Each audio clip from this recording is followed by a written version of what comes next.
বিসমিল্লাহির রহমানির রহিম। আসসালামু আলাইকুম প্রিয় ভিউয়ার্স। আশা করি মহান আল্লাহর রহমতে যে যেখানে আছেন ভালো আছেন, সুস্থ আছেন। সবার সুস্থতা কামনা করে আরো একটি ভিডিও নিয়ে আসছি লক্ষণগণ্ডি। লক্ষণগণ্ডি, পাতালি গণ্ডিও বলতে পারেন। এটা লক্ষণগণ্ডি খুবই পাওয়ারফুল খাতারনাক একটি গণ্ডি, যেটা গুপ্তধনের কাজে ব্যবহার করা যাবে এবং যে কোনো কবিরাজি কাজে জিন পরি দেবদানব অথবা মাসান এগুলো ছাড়ানোর জন্য রোগীকে গণ্ডি দিতে পারবেন, মানে বন্ধন করতে পারবেন, সোজা বাংলা ভাষায় যেটা। এই লক্ষণ গণ্ডি কিভাবে কাজ করবেন, আমি গুপ্তধনের বলবো 3টা নিয়ম, আর রোগীর ক্ষেত্রে বলবো একটা নিয়ম।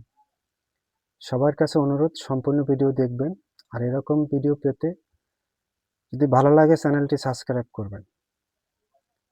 সর্বপ্রথম হলো লক্ষণ গণ্ডির বিষয়টা হলো, যদি গুপ্তধনে কাজ করতে যান, লক্ষণ গণ্ডিটা এমন একটা পাওয়ারফুল গণ্ডি, এটার কাট করতে পারবে না কেউ ইনশাল্লাহ।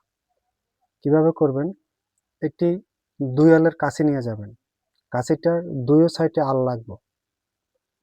যে কোনো পূর্ণিমাতে 2 আলের কাছি কামারের থেকে বানায় নিয়ে আসবেন। বানায় না জাগায় নেবেন। জাগানো মন্ত্র প্রয়োজনে না থাকে আমার কাছে চাবেন, আমার চ্যানেলও দেওয়া আছে। তারপরে এই মন্ত্র 7 বার পরে 7টি ফু দিয়ে যেখানে গুপ্তধন আছে ডান দিক থেকে ঘুরে বাম দিকে যাবেন। এভাবে 7টা ঘুরে দিবেন, গুপ্তধনের চতুর্বণ হয়ে যাবে। তারপরে দ্বিতীয় গণ্ডি হলো কালো সরিষা, হলুদ সরিষায় এই মন্ত্র 11 বার পরে 11টি ফু দিয়ে সেই সরিষা এখানে ছিটাই দিবেন। তৃতীয় মন্ত্রটা হলো 3টি ফুল, 3টি উড়ফুল যদি না চিনে থাকেন, সাদা যে কোনো ফুল, সেটা শিউলি ফুলও হতে পারে। সাদা 3টা ফুলে এই মন্ত্র 3 7 21 বার পরে ফু দিয়ে অগ্নিকোণের মতো গুপ্তধনটা অগ্নিকোণে বসায় দিবেন, তাহলে মালটা পাতালি বন হয়ে যাবে।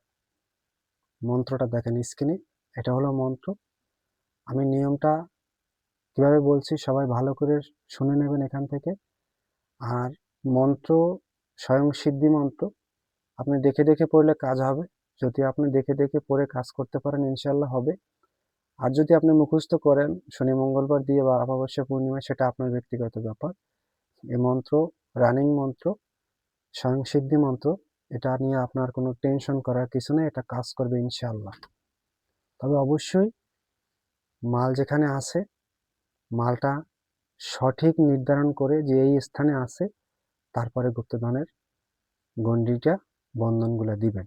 আর রোগের ক্ষেত্রে হলো, রুগী বসাবেন কেবলামুখীর দিকে মুখ করে, বসাইয়া যে বলছি 2 আলের কাছি বানায় নেবেন। 7 বার কাছিতে মন্ত্র করে 7টা দাগ দিবেন। এবং যখন 7 বার তো মন্ত্র পরে কাছিতে ফু দিয়ে নিলেন, যখন ঘুরবেন রোগীকে মাঝখানে বসায় যখন গণ্ডিটা দিবেন, তখন আপনি মন্ত্র পড়তে থাকবেন। আর রোগীর মাথায় চতুর্বণও দেওয়া যায়, যেরকম এখানে কপালে হাত ধরে 7টা ঘুরি দিলেও চতুর্বণ পুরো ভূমণ্ডল বন্ধন হয়ে যায়। এই লক্ষণ গণ্ডিটা খুবই পাওয়ারফুল খাতারনাক গণ্ডি। আমি লক্ষণ গণ্ডি আরও অনেকগুলো ইউটিউবে চ্যানেলে দিয়েছি, যেরকম শিবের গণ্ডি, লক্ষণ গণ্ডি দিয়েছি। এটা কিন্তু খুব খাতারনাক গণ্ডি আজকে দিতেছি এই কারণে, আজকে ইউটিউবে আমি দেখলাম একটা লোকে একটা মন্ত্র কেটে সেখানে 3টা লাইন নিজে ঢুকাই দিছে। সে মন্ত্রটা আমার কাছে আছে। এই জিদের কারণে দিলাম, যে আসলে মানুষকে ভুল শিক্ষা দিতেছে এবং মানুষকে ঠকাইতেছে। এই কারণে মানুষের ইউটিউব থেকে মানুষের মানসিক অবস্থা উঠে গেছে। আশা করি সবাই বুঝতে পারছেন। আর এভাবে যদি করতে পারেন, গুপ্তধনের কাজও এই গণ্ডি দিয়ে খুবই পাওয়ারফুল বন্ধন করতে পারবেন, রোগীর ক্ষেত্রেও পারবেন, এবং যে কোনো জিনিস যদি আপনি বন্ধন করে রাখতে চান, সেটাও এই মন্ত্র দিয়ে করতে পারবেন। 7 বার পরে 7টি ফু দিলেও সেটা বন্ধন হয়ে যাবে। এক একটা বন্ধনের ক্ষেত্রে এক এক ধরনের নিয়ম, সেজন্য এক এক রকমের কাজ করতে হয়। তবে আশা করি সবাই বুঝতে পারছেন। প্রথম অবস্থা গুপ্তধনের কাজে 2 আলের কাছিতে অথবা ছুরিতে হবে না, কাছিতে। তারপরে হলো কালো সরিষা, হলুদ সরিষায়। তারপরে হলো শিউলি ফুল অথবা উড় ফুলে। আশা করি সবাই বুঝতে পারছেন। গণ্ডিটা করবেন, করে জানাবেন যে ভাই করছি। আপনি দর্পণ অথবা একটা কিছুতে দেখবেন, আপনার দিব্য চক্ষে দেখবেন ঝলঝল করতেছে গুন্ডি। খুবই পাওয়ারফুল খাতারনাক গুন্ডি। সবাই ভালো থাকবেন, সুস্থ থাকবেন। অবশ্যই আমার জন্য দোয়া করবেন যেন মানুষের উপকার করতে পারি আর নিজে যেন সর্বদা সুস্থ থাকতে পারি। এই এই প্রত্যাশাই আল্লাহর কাছে। সবাই ভালো থাকবেন, সুস্থ থাকবেন। আজ এই পর্যন্ত। আসসালামু আলাইকুম ওয়া রাহমাতুল্লাহ।